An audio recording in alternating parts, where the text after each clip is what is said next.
Hello and welcome to another edition of the Legal Geeks. Hey Josh, it's been a while. How are you? I'm grand. How are you? I'm good and I'm very excited because as you can see from our shirts, we are here tonight to discuss a topic that's close to both of our hearts, Star Trek. Woohoo!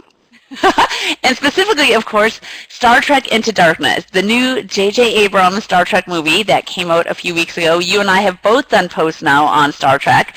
It did break my heart that I had to wait a few weeks to see it, but I'm excited that I did get to see it and we can talk about it today.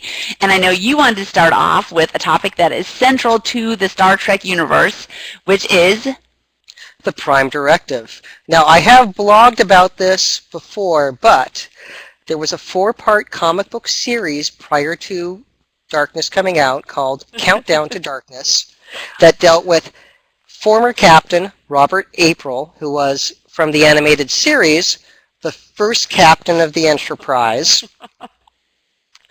And what they did in the comic book, he was still the first captain of the Enterprise, but not the one Kirk has, meaning that April was captain of 1701 from the original series, which apparently, this is my view, was decommissioned and they, built Kirk's Enterprise with the same hull number and same name.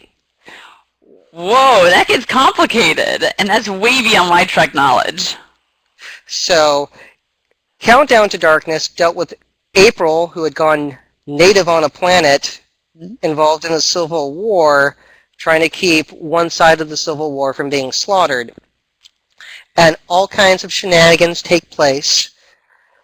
But one of the gun runners helping April, they capture her ship. Her name is Mud, which should trigger a few memories. But it's her ship that they use to go to Kronos and Into Darkness. Oh, wow. Nice. So a nice little Easter egg for the hardcore fans, eh? Yes, so that dealt with all kinds of fun issues with trying to help natives from getting slaughtered, which is how the movie opens, because they do everything in secret and inadvertently turn into deities for the alien race that they save, which was the entire point of the Prime Directive, to not have that sort of thing happen. But it's really cool when they got to bring the Enterprise up out of the ocean. That was a very dramatic moment. Like a submarine, but only much more dramatic. They had never done it before. No. And you got to respect Abrams going, all right, what haven't we seen? What's a cool hat trick? I know. Sure, we could have them in orbit, but why not submerge them instead? I mean, it looked way cool. Sure, they had to swim really deep. That's like submerging an aircraft carrier. Yeah. So it was, she's big.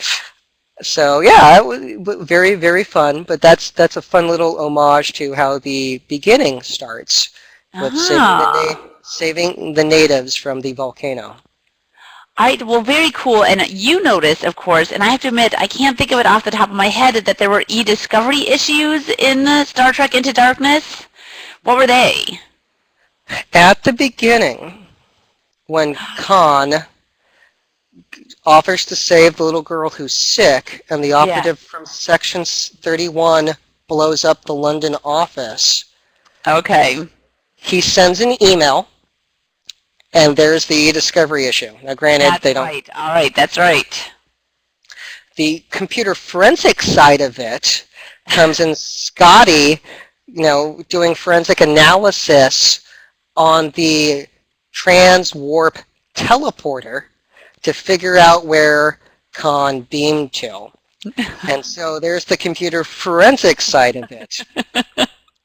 So all e-discovery experts can go see this and claim it's a tax write-off for research purposes. So there you go. I like that. Those are both very good catches. You're right. Now I realize that was good. Yeah, that was, as a parent, I was like, oh God, what an awful spot to be in. So that moved me. So I wasn't thinking so much about the email as that poor father. But yeah, that was a gut-wrenching moment. who decided to make orphans out of a lot of other children All right, instead. yes, I know. This is where I start to give up. Like, it's to save his little girl. It's a horrible thing. You're right, it's awful, but I don't ever want to think about what do you do in a situation like that. So we're going to move on to the more lighthearted parts. Let's talk about the shower scene that was cut out of the movie. My personal beef with the movie is they cut out the gratuitous hot male scene. They leave in the hot female scene with Alice Eve, but they take out Benedict's hot shower scene. What's They up with already that? they had already had Kirk topless, you That know, and was so brief, and you're distracted by the girls with the tails that you really, I'm like, that was too brief. It was not enough. I'm like, the shower scene was more the matchup to the underwear scene, I would argue. okay. Alice Eve and her, Josh, the important things here. was Alice Eve in her underwear important? I mean, it's not like that happens to me ever. However, with that stated, lawyers don't see that happen. But it does happen to Captain Kirk a lot, let's be fair. And, I'm sympathetic, but I still say we should have had a shower scene. And you can hope for that. There was less underwear in this one than in the first one. And so when the green skin girl and Right. I'm trying to think. I remember that. All right, interesting. We can do an analysis, a side-by-side analysis. I feel like we're getting into Mr. Skin territory here, so we'll back away. and the other factor is virtually all the guys cry at some point in the movie. Do they? As Pike's dying, he cries. Yeah. Kirk cries. Spock cries. Scotty cries. Yeah. All right, well, that's something. So, and few people noticed that or seem to care about it, but compared to the original series, that they didn't do that. Part of it was the 1960s and men didn't cry back then. Tear ducts were sealed shut. You just drank and smoked some more. That's I'm going a to good go move along. So before people start throwing rocks too heavily, I would point out that this was the emotionally sensitive Star Trek movie in comparison to many of the others. All right, I like that. So what did you think of the movie? Did you like it? I saw it at 12:01 the night that it came out and loved it. Rip-roaring good time, good space adventure, and while I'm very sympathetic to the desire to see a strong female lead, the stories have always been about Kirk and Spock, or Kirk, Spock, and McCoy. That's the formula that works, and everyone else is part of an ensemble cast. All the main characters had heroic moments, from whether it was Sulu on the bridge, to Scotty on the Vengeance, to Chekhov in the engine room, saving Kirk and Scotty, Uhura having two heroic moments, being on Kronos and helping save the day in the fight with Khan, and being the one who can make clear-headed decisions when she needed to. So they all had important moments because it's an ensemble cast and that's what you do. Yes, and I understand that the original ensemble was mainly men, and so if they want to stay true to the original series, they need to do that. However, as I pointed out, the Alice Eve character, who was supposed to be very strong and smart, really did spend most of her time as the open mouth, breathless, damsel in distress. I mean, she really overall was not a very strong character, so I found that annoying. I also think, look, even Star Wars, I mean, you've got, Leia, Chewie, Han, and Luke, but you still manage to have some of the generals and leaders and everything be women and more women in other roles. So even if they're not central to the story, you still have more strong females who at least are portraying leaders in the movie, even if they're not central to the actual story. So I feel that's where there's still a lot of, everyone's still, for the most part, a man. Like you did see some women in the room when they had all the Starfleet commanders there before, Khan came up, but you only brief glimpses of any women in those things, and it was very minor. So I still felt like you could have actually had more women in roles like that. They may not be central to the story, but they're at least still depicting strong women who are hopefully in the future, 50-50 representation with the men in all those kind of roles, as opposed to still really being a pretty small part of the overall movie. Yeah, the last movie I thought had more female bridge officers who at least had lines.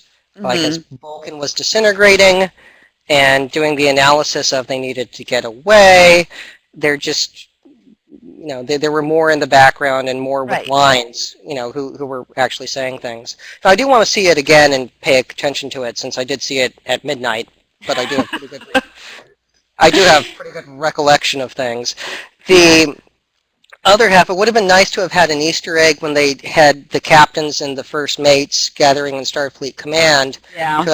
To have had one of the captains be Pike's number one from the Cage, the first episode, because in the Prime universe, he eventually ends up as a captain or as a Commodore, and is a fairly high-ranking individual. And so, since Pike was an admiral, they could have thrown her in as an Easter egg for the hardcore geeks. And maybe the brunette who was getting shot was her. I don't know, but that would have been nice to have had Machel Barrett's original character in the film as an Easter egg. And they still might, and there'll be sequels. They'll keep making more. This was a very good movie. But I understand the issue with it would have been nice seeing more stronger female leads, and it would have been nice if it passed the Bechdel test. But I understand why we didn't see, Carol Marcus and Uhura in the same scene, because they kind of cancel each other out. And by having them in their own scenes, that way they're the lead female in that scene, who, whether it's saving Dr. McCoy from blowing up or keeping everyone from getting slaughtered by Klingons, I understand why they kept them separate. Right. Or I understand why they did that. Maybe the next one. Hopefully there'll be more hope. Maybe J.J. Abrams will be a little bit more sensitive to some of these issues now in the next one. Yeah, I don't think it was intentional. I think they follow the original formula. These guys are really good geeks. And followed... I know, but they don't, obviously. I mean, they've totally restarted the universe, and it is, 40 years later? I mean, this is always one of my issues with sci-fi. I love sci-fi, and I actually love a lot of classic sci-fi and sci-fi novels. But the struggle always is that's like in John Carter, they did try to address that, is that, men were writing some of these stories 40, 50, 60, 70, 100 years ago in the case of Edgar Rice Burroughs, and so women at that time were perceived differently, unfortunately. And you do need to, they update other things for a modern sensibility. You need to be aware of that issue too. I mean, John Carter, they at least tried to make Deja Thor much physically stronger and, smarter, more scientific kind of thing to address some of that issue, because it does get old, especially as a sci-fi geek girl, to still just not see myself represented that often on screen, in some of these classics that I love, but it's annoying. Oh, think of DC Fontana and writing the original stories for the original series and having to go by her initials so that way no one would know that it was a woman writing them. So I mean, the show was progressive at the time in the 60s. Right. And Disney Next Generation. pushing those boundaries. Yeah, but while I'm very sensitive to that fact and completely understand it, I also look at the formula that they were following. That's kind of like saying, God, I wish the Hunger Games had more male roles in it. Again, I already addressed that, and I said I understand that they're not going to change the main cast, but there's still other ways to compensate by making again, not central to the story, not changing the ensemble that was originally there, but you can still do other things within the context of the movie that address some of those issues without disturbing that original formula. I'll keep fighting this one. I feel pretty passionately about it. I love JJ, and he, of course, has a history of doing some, strong female things. I mean, look at Sidney Bristow. I mean, he can do great, strong women when he wants to.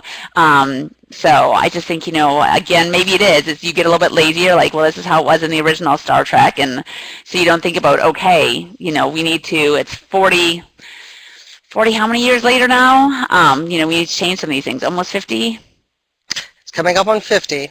Wow. But But anyway, we can drop this now. Let's talk a little bit now about what your post is on and the Vengeance issue. And of course, my thought was, were those really even Star Trek or Starfleet people on the Vengeance? But they were from, definitely, they were from Section 31, so they were part of Starfleet. Yeah. They were part of the secret batch of Starfleet. So their orders had to come from someplace, and the Admiral Marcus, being the chief of operations, would be the natural one for those orders to come from. You now run into the issue of a military person trying to set policy when you have an elected government. Mm-hmm. So that's a little problem that we have with that. Deciding to go to war with the barbarian Klingons, well, they kind of are barbarian Klingons. It's part of their charm. I mean, we got to see Batflits again, and birds of prey, and hand-to-hand combat, and all kinds of fun stuff, and so that's actually pretty impressive. But when you look at the fact that warship, which was 3 times the size of the Enterprise, which is, in this universe, about 1,000 feet, if I read all the tech stuff correctly. So you're looking at something that's kind of like 3 aircraft carriers put together. Whoa. So that's big and mean, yeah. and they built it to start a war. And the opening orders are, let's go find the Enterprise because we wanted them to be the patsies to start the war, and then we're going to destroy them. Being Starfleet officers, granted in the spy branch that very few people knew about, how do you deal with that? And looking at old military law stuff going back to the 1920s, wow. other cases in the 1950s. You didn't even have to touch Nuremberg or My Lai to see where this comes from. But the test to look at is soldiers kill people. That's part of the job. And you can find out if the homicide was justifiable or not by looking at the orders. And if the acts of a soldier have been done in good faith and without malice and compliance with the orders of a superior are justifiable, unless such acts are manifestly beyond the scope of that authority, and such that the man of ordinary sense and understanding would know them to be illegal. So, when cases have come up, one was, I think, Korea, where they had a guy and they had him lying down on the floor, and the officers decided, let's kill him, and they told the enlisted man to take him outside and shoot him. He became part of the conspiracy by doing that, applying that to the Vengeance crew, going, all right, we just built the super secret warship. We named it Vengeance, which is something we normally don't do. Yeah. That's not really within the Starfleet. Yeah. We don't do that here. Why not just name it Bismarck? No. So we don't normally do that. And now let's go kill some of our own countrymen because we're going to start a war. So as they look at those orders, they're most likely not coming from the civilian government. If they were, that's a whole bunch of other issues, but then we start looking at whatever impeachment policies and practices and procedures would exist in the Federation. But looking at that, there's no way any of those officers, if they survived, could say with a straight face, I was just following orders, which involved us destroying the Enterprise to kill everybody on board and then to start a war. To kill them like a disabled ship, too. I mean, again, this isn't even they had started engaging in some battle, which they would have provoked, which would not have been right. But, I mean, they were going after a disabled ship, and they were going to destroy it, even if they just hung there in space completely helpless. I mean, that's as cold as you can get. Yes. And they did the old-fashioned violent decompression and battle scenes that we haven't really seen in Star Trek other than the 2009 relaunch. With the violent decompression and people getting sucked out into the vacuum of space. Yes.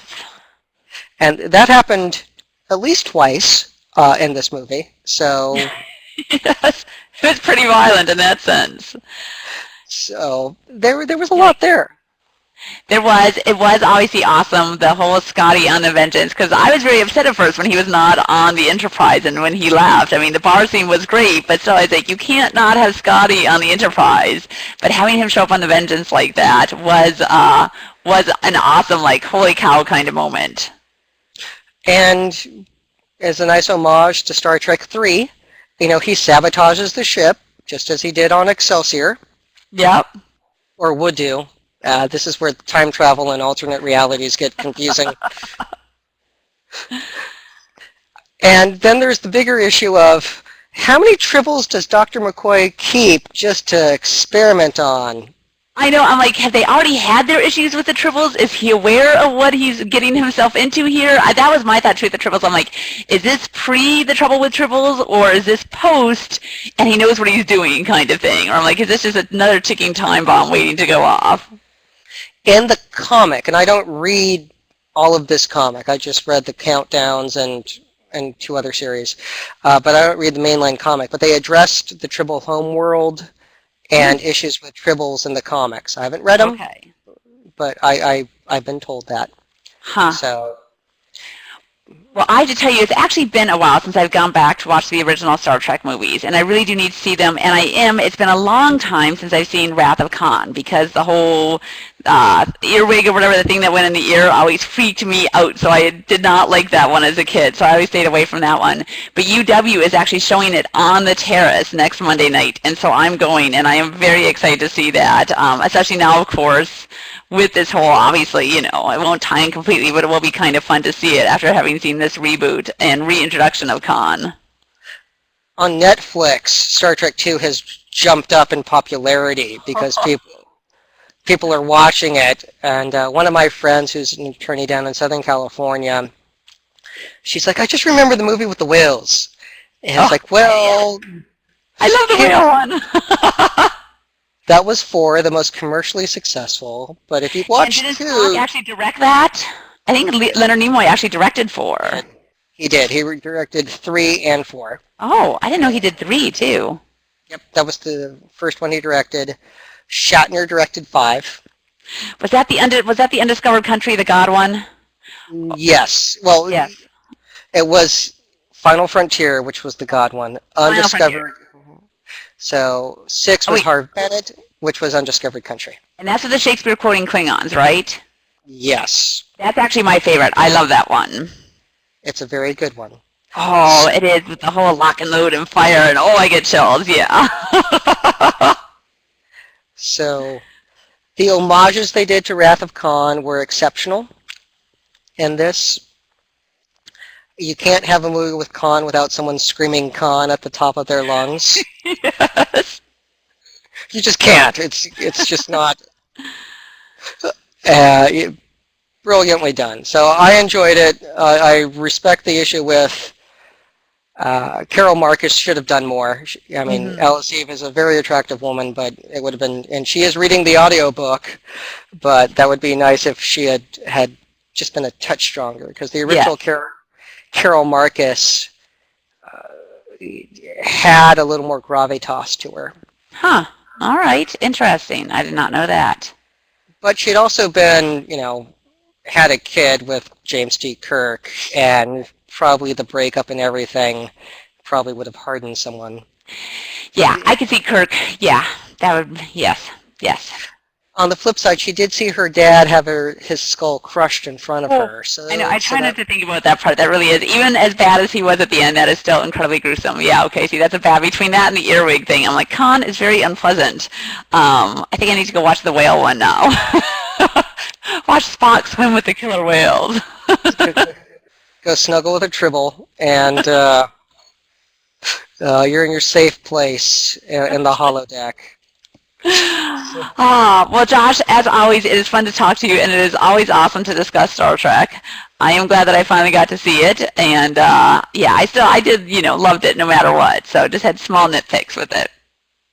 It was a lot of fun, and I look forward to seeing it at least twice more in the theater, because why not? I mean, really. Definitely. I think I need to go see it after I see Wrath of Khan. I think I need to go watch Wrath of Khan at the Terrace, and then go watch it. You should also watch Space Seed. which was the original series episode where Khan was introduced. Oh, all right. Because this Khan was more like Space Seed Khan than Wrath of Khan Khan. Because he had been stuck on City Alpha 5 for 15 years and the death of his beloved wife. All right, look at that. See, now that's true Trekkie knowledge to know that sort of thing. This is why I cannot call myself a true Trek. I'm a wannabe, but I don't know that sort of level of detail. So that's a good tip. Thank you, Josh. It's what we do, and this is normal dinner time discussion when I'm with my family, so it's perfectly normal. Oh, it is. I love it.